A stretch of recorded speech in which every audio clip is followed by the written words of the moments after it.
Nii nagu saate algul lubatud, võtame täna siis veel ette ka kaevurakete ehitamise ja nii nagu ikka pikemate suuremate töödega, siis tegelikult need kaevurakked on meil juba siin valmis. Jääb vaid üle teha katus ning tegin ära ühe minu jaoks üsna keerulise valiku, sest siin puumarkete laosmaterjali üksjagu palju ja valisin hetkel siit riiulite pealt välja kahte tüüpi lauda, mille üle võib arutleda, et miks mitte kasutada teda sellise katuse tegemiseks. Üks minu jaoks väga põnev profiil, näete, ja sellest nüüd katust ehitada. Saame teha sellise horisontaalse katuse, paneme serva peale ja väga huvitava katuse tegelikult saab, tasapinnaline katus, kena lai laud, see saab põnev. Kuid selle katuse ehitamisega seoses ma tahtsin teile demonstreerida võib-olla paari asja seoses tööriistadega ja ka võib-olla sellise ehitusliku informatsiooniga. Seepärast ma usun, et ma ikkagi valin katuselauaks sellise 120 mm laiuse hööveldatud laua ja paneme sellest siis oma kaevurakkele katuse peale. Esimene asi, kui lauad olemas, materjal olemas, siis lõikame ta õigesse pikkusmõõtu ning sellele lauale siin juba pikkus peale märgitud. Panen talle ühe väikese aluslaua ka.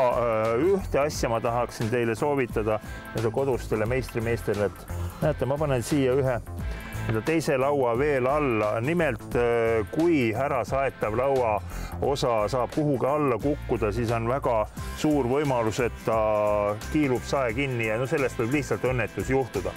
Ning väga huvitav saag on mul seekord väidetavalt tollise laua saagimiseks täpselt paras. Suurepärane! Niisuguste väikeste toimetamiste õhukese laua saagimiseks väga hea, seda enam, et mõnus seda kaasas kanda. Kui me teeme katuse sellisest lihtsalt servatud tollisest lauast, peaks olema varustatud niisuguse soonega. Kuna laudkatust Eestis tehakse suhteliselt harva, siis hetkel puumarketi valikus ma sellist lauda ei näinud ja see laud tuleb meil ise teha.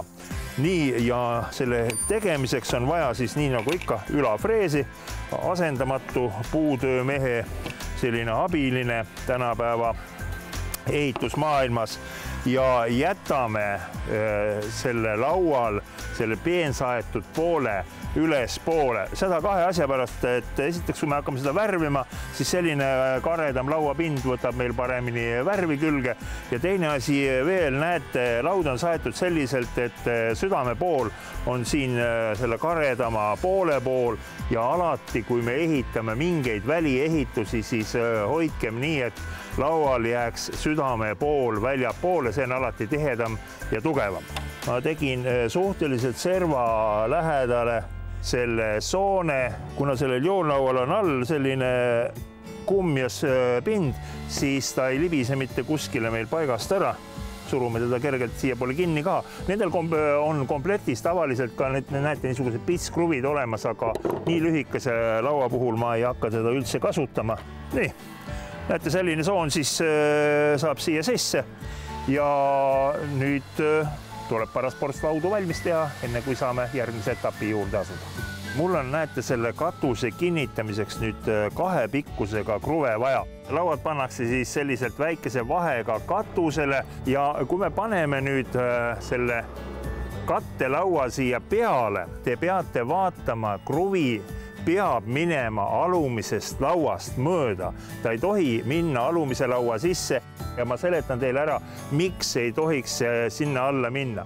Nimelt tegemist on ju katusega ja olgugi oleks ka tegemist voodrilauaga, siis lauad niiskudes ja kokku kuivades paisuvad ja tõmbavad kokku. Ja kruvi või nael, millega te siis kinnitate, annab natukene laual laseb liikuda. Kui te aga lasete selle kruvi siit läbi kahe laua, siis see keskmine laud praktiliselt enam liikuda ei jaksa ja tulemuseks on see, et see laud rebeneb siit keskelt lihtsalt pooleks. See ongi kõike, mis kaevurakke katuse tegemise juures te peaksite teadma. Ütlen veel nii palju, et kere on siinsamas koha peal tehtud, ise sisse freesitud. Selline poolpoolega tapi tegemine eriti keeruline ei ole. Ma usun, et te leiate häid nõuandeid ka Pinterestist. Nii et head meisterdamist!